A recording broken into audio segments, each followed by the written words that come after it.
All right, so in today's video, we are going to be taking a look at inside centers on NBA 2K25. Now, just to get the first thing out the way, build height wise, I think the 7-foot centers are going to be a great place to start with on NBA 2K25. The taller centers, when you start upgrading their strength to the 91, which is what you need for gold brick wall, their interior starts going up really high. It starts with 7'1". So unless if like the 7'2" mashing centers are really good, I think 7-foot centers are going to be the meta on NBA 2K25. Now, we're going to start things off here with the finishing. Speaking of mashing already, we get an 84 close shot for Silver Paint Prodigy. I didn't want to put a crazy amount of close shot on this build because we just simply do not know if mashing is going to be good on NBA 2K25. The last time mashing was good was like early NBA 2K23, and that's when like tall centers, the 7'2" centers had like a 96 close shot with like an 80 standing dunk. I just don't know if that's going to be the meta on NBA 2K25, and if it is, it's not going to be on a 7-foot center. It will probably be on a 7'2" or a 7'3" center. So that'll be something we'll have to take into account going into the launch of NBA 2K25, but I don't think that's going to be the meta. Paint defense is kind of weird in this year's game. At some points it's really good, at some points it's really bad, so I'm not sure. It's possible mashing might be good. Again, height does also play a bigger factor this year, so if we're talking from a pro-am standpoint, the back ends are 6'8", and you're on a 7'2" center with high close shot, maybe you'll be able to score on a 6'8". I'm not entirely sure, but it's something to think about going into NBA 2K25. All right, so for the driving dunk, we're going to go with a 75. That's going to get you the athletic one-handers off one dunk package. You'll also get Giannis dunk package, Karl Anthony Towns dunk package, and yeah, those are all pretty good dunk animations, and a 75 is pretty good on a center. And now for the standing dunk, we're going to go with a 90. That's going to get you the elite big man standing contact dunks as well as gold rise up. And just to talk about the driving dunk once again really quickly,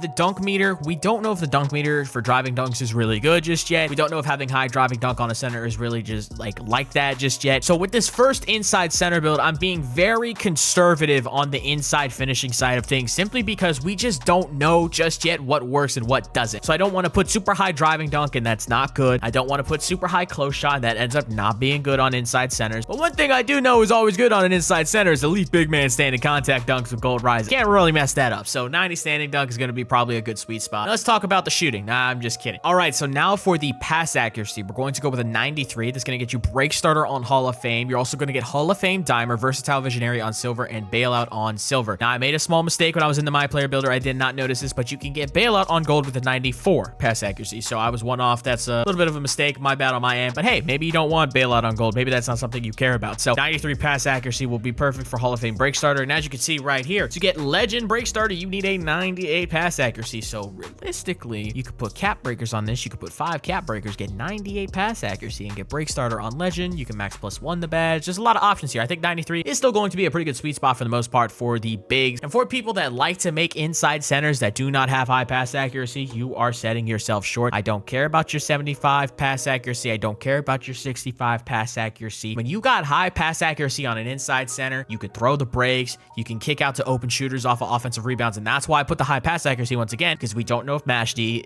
is good. We don't know if driving to the rim with high driving dunk is good just yet. So it's safe to just make an inside center that can pass the ball really good on the breaks and off of offensive rebounds, kick out to open shooters for second chance points. This build, when used in the right hands, can be a triple double machine. Now for ball handle speed with ball, this is just where it gets pulled up to because of the pass accuracy. I think the Sabonis dribble style is at a 40. So if you want Sabonis dribble style, I recommend you get your speed with ball up to a 40. And yeah, passing wise, again, I highly recommend that you make an inside center with high pass accuracy. There's no point in going super OD in finishing because we just don't know if any of this is going to be good. But I promise you 93 pass accuracy will be very good on an inside center. I promise you that. It's good on any center. All right, so now for the interior defense, we ended up going with a 74. It's going to get you post move lockdown on bronze, off ball pest on bronze, paint patroller on silver. If you're looking at this type of build as something that you probably would use in rec, then maybe you want to go higher interior defense. You'll probably see more post scores more often in the recreational center, or if you're going to be using this with a team of 5, you want to play a 2-3, you'll probably have this sitting in the paint. You might want a little bit more interior, but I'm also kind of trying to look at this from a competitive 5 standpoint, where most centers are usually playing corner defense, don't need to have super high interior defense, and even then 74 with a decent amount of strength is going to be fine against most players. All right, so now for the perimeter defense, we ended up going with a 62. 62 is going to get you immovable enforcer on bronze. It's a big thing with this year's game. Immovable is tied to perimeter. We are also going to get a 67 steal, and in this year's game, a 67 steal gets you bronze interceptor and bronze glove, which I thought is pretty nice at that rating. Now for the block, we're going to have an 84. 84 block is going to get you silver paint patroller, silver high flying denier, and gold pogo stick. The next requirement for that is going to be an 88, which you need to get gold high flying denier. So if you want to put some cap breakers, put 4 on here, get the block up to an 88, you already have the vertical requirement. You can get high flying denier on gold. And then if you want to, you could also use a max +1 badge perk on something like paint patroller. So if you don't want silver paint patroller, you can +1 into gold.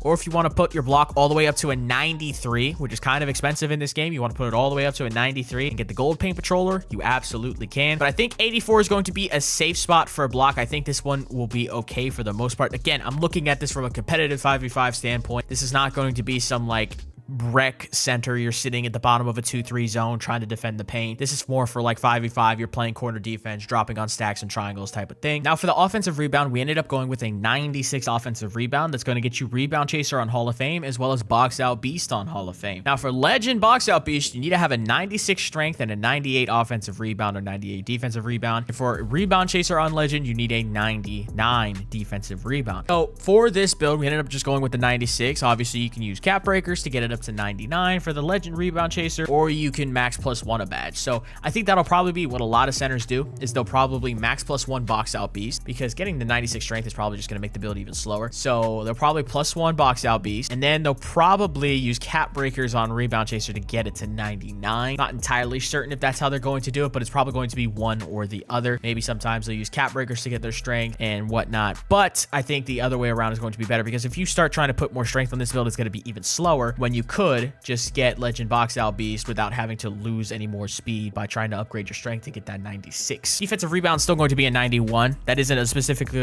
rating for anything. It's just what I had left over on the build, just to make sure we can still snag on the defensive end. Now, when you don't have super high O board, the cutoff for gold rebound chaser is 92. So it's 99 for legend, 96 for Hall of Fame, 92 for gold, and then a big drop, 80 is what you need for silver rebound chaser. So to try and get gold rebound chaser, it's a pretty big jump. You got to get all the way up into the 90s, and then it's again 92, 96, and then 99 for those respective rebound chaser levels. Now when it comes to speed, as you guys are probably noticing, builds are faster in this year's game. This build in last year's game would probably have like a 66 speed, if I'm not going to lie. But I also have noticed, but now looking at this, because like a minimum weight 7-foot center can get like a 78 speed. I think weight has a way bigger factor in changing your speed ratings on NBA 2K25, because this isn't too far off from what the meta popping center weight like speed was on NBA 2K24. I'm pretty sure meta centers were like 68 to 66 speed, so this isn't too far off. But the minimum weight builds are much faster on NBA 2K25. Like a minimum weight 7'1" center can get a 72 speed, which is ridiculous. Agility. Let's talk about agility real quick. Agility is a big thing that I need every single center to upgrade on NBA 2K25. This is not acceleration, okay?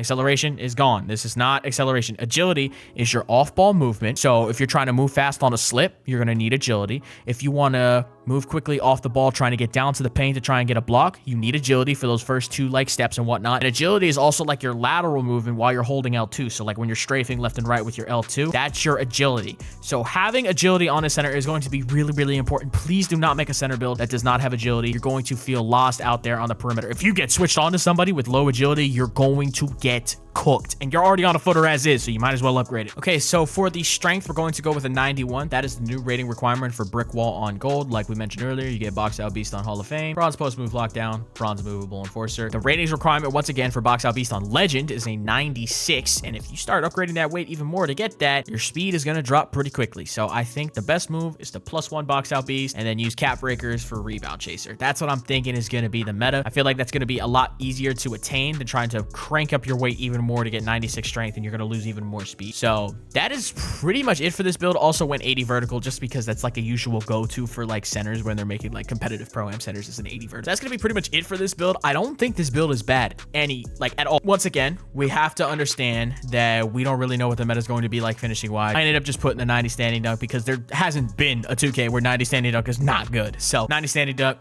75 driving is a pretty safe conservative spot. Same thing with the 84 close shot to be able to mash a little bit. But once again, once we figure out what the meta is between all these finishing moves, I think we'll have a better idea on how to make this center build. Maybe we'll start seeing 7-2s with 96 close shot, or 7-foot centers with higher driving dunks so they can meter dunk on the slip and whatnot. Like there's just a whole lot we don't know. But what I can tell you is rebounding and passing is something you can always put on a center build and it will always be good. So with that being said, we are going to come out of the My Player Builder and get the shades of Rudy Gobert, Shaquille O'Neal, and Ivica Zubac, I believe is how you pronounce that name. I don't know how to pronounce his last name, but not his first one, but that was my best guess. And we're going to get the build name Interior Scoring Playmaker, which I think is actually kind of cool. Cool little inside center. But I think 7-foot centers are going to be the meta for the most part, especially for poppers. 7-foot poppers are going to look really great. I have a video for that on the 2K Lab channel coming out relatively soon. But yeah, man, that's going to be it. I hope you guys enjoyed, man. I'm out.